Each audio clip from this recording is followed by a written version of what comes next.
Bonjour à tous, ravi de vous retrouver pour cette nouvelle édition du journal de 8 Mont-Blanc. Nous sommes le lundi 1er avril 2019. Pas de blague cette fois-ci, mais le sommaire plutôt. Emmanuel Macron était en visite en Haute-Savoie sur le plateau d'Aiglières après une cérémonie d'hommage. Sur le site de la nécropole de Morette, de nombreuses personnes ainsi que des scolaires ont fait le déplacement pour assister à la cérémonie. Reportage à suivre dans ce journal. D'habitude, les enfants la boudent, mais cette fois-ci, ils s'en sont donnés à cœur joie. Une dictée était organisée par le Tour de France à Saint-Jean-de-Maurienne. À la clé, des places pour assister à la mythique course de cyclisme de l'intérieur. Mais juste avant de développer les titres, la garde à vue du principal suspect dans l'incendie de Courchevel s'est transformée en mise en examen. Annonce faite par le procureur de la République de Chambéry ce lundi matin. L'homme de 22 ans est suspecté d'avoir déclenché un incendie dans le bâtiment saisonnier de la station, ayant coûté la vie à 4 personnes en janvier dernier. Le président de la République, Emmanuel Macron, était donc en Haute-Savoie ce dimanche. Accompagné de plusieurs ministres et de personnalités comme Nicolas Sarkozy, il a présidé la cérémonie de commémoration des 75 ans du combat des plateaux d'Aiglières, l'occasion pour le chef de l'État de rendre un hommage appuyé à la centaine de maquisards morts pour la France en mars 1944. Sébastien Germain était sur place, reportage. Emmanuel Macron se recueillant devant les 105 tombes de la nécropole nationale de Morette. L'image pleine de symboles était attendue pour cette commémoration des 75 ans des combats du plateau d'Aiglières. Là où en 1944, 120 maquisards résistants furent tués par l'armée allemande et leurs alliés. Et c'est à ces héros que le président de la République a souhaité rendre hommage. Sur ce plateau d'Aiglières, il y a 75 ans, des héros ont résisté à l'occupant nazi et à ses complices de Vichy. Sans ces hommes qui refusèrent tout renoncement, fût-ce au prix des larmes et du sang, sans ces héros de la résistance intérieure qui refusèrent le déshonneur, fût-ce au prix de leur propre vie, la France ne serait pas la France. Parmi ces combattants résistants, deux noms sortent du lot, Tom Morel et Maurice Angeau, deux figures du maquis d'Aiglières, tombés sous les balles ennemies et inhumés sur le site de la nécropole de Morette. 3 pays résistent encore en Europe. La Grèce, la Yougoslavie, la Haute-Savoie, annonçait Maurice Schumann sur Radio Londres. Ce 3e pays qui résistait, c'était l'Aiglières. Autre présence remarquée ce dimanche aux côtés des élus locaux, celle de Nicolas Sarkozy, l'ancien président de la République qui s'était rendu chaque année de son mandat sur le plateau d'Aiglières, avait répondu à l'invitation d'Emmanuel Macron. Cette cérémonie a donc aussi eu le mérite de rassembler. Nous sommes glières dans ce département.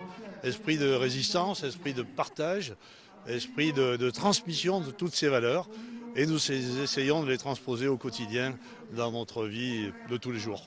Et nous avons besoin de temps en temps d'avoir ce moment de reconnaissance pour partager ensemble les valeurs que j'évoquais à l'instant. Et dans cette optique de transmission, plus de 450 scolaires ont participé activement à cette commémoration, avec pour objectif principal, ne jamais oublier.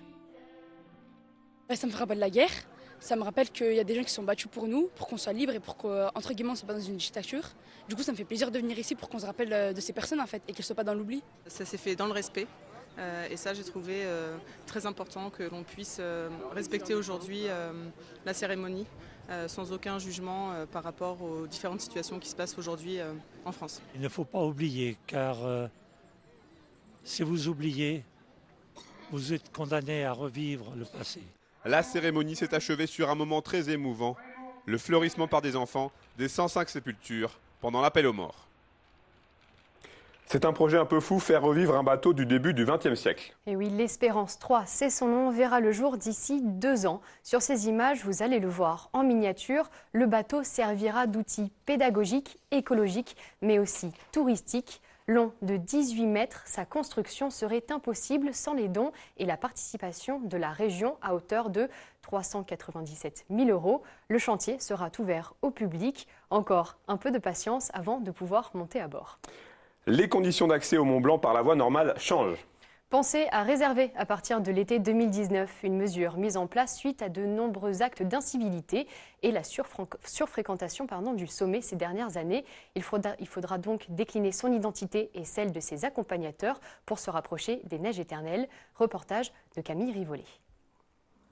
Nom, prénom, l'identité complète doit être donnée, ainsi que celle des guides accompagnants lors de la réservation.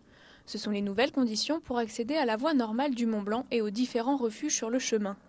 L'identité des professionnels accompagnants peut être modifiée jusqu'à 48 heures avant et une souplesse pour les annulations est prévue. Le but n'étant pas de pénaliser les alpinistes, mais bien d'avoir plus de visibilité sur les ascensions.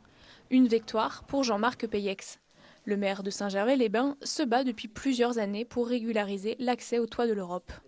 Le Mont Blanc est aujourd'hui la montagne qui a été sacrifiée par l'omerta que quelques-uns ont entretenu, c'est-à-dire c'est un site classé. Site classé, c'est quand même ce qu'il y a de plus protégé dans notre pays.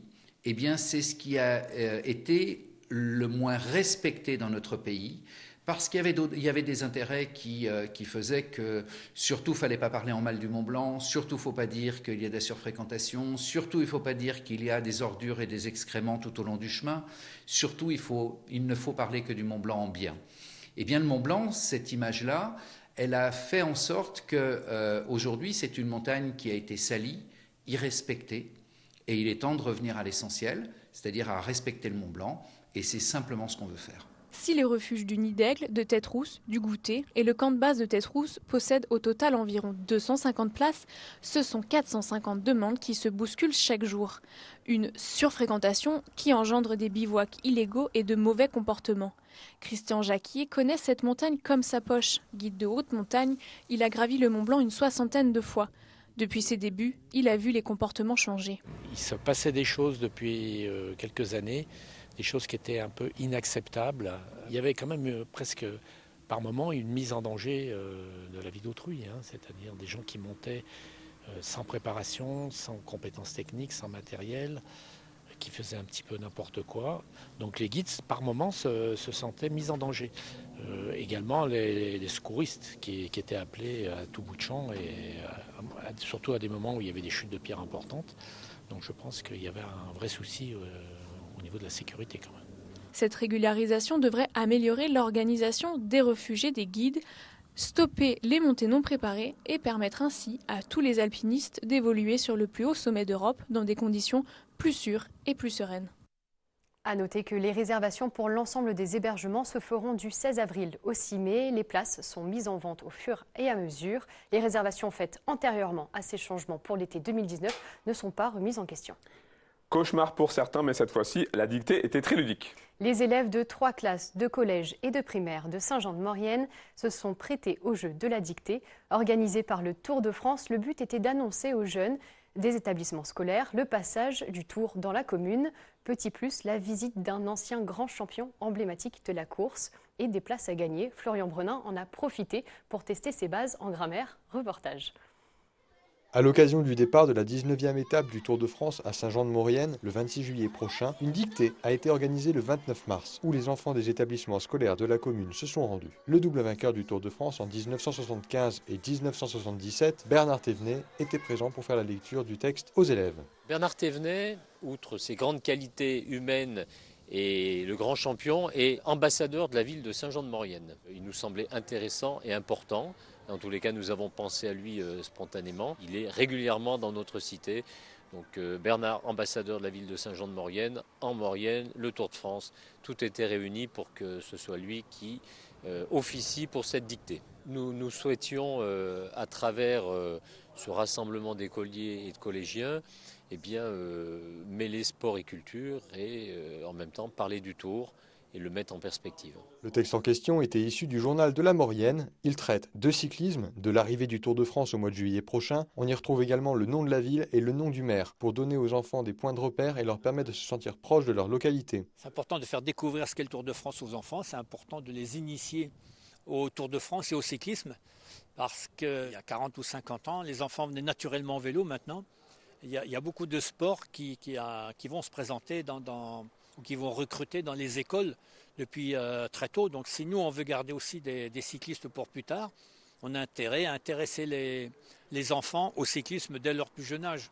Donc c'est important de faire ces dictées, c'est important pour nous les anciens coureurs, c'est un devoir pour nous les anciens coureurs d'essayer d'intéresser le maximum d'enfants à la pratique du cyclisme. 2 classes de CM2 des écoles primaires de la ville et une classe de 6e du collège Maurienne sont venus participer à l'événement. Je pense que ça leur a fait plaisir déjà de passer un petit moment en dehors de l'école. Ils ont été très appliqués, très disciplinés, peut-être parce que c'était un sujet qui est hors cursus scolaire en quelque sorte. Donc pour eux c'est plus ou tout au moins c'est autant un divertissement qu'un exercice. La récompense pour cette épreuve, les 8 premiers élèves de la dictée pourront accéder au village départ de la 19e étape du Tour qui aura lieu le 26 juillet prochain.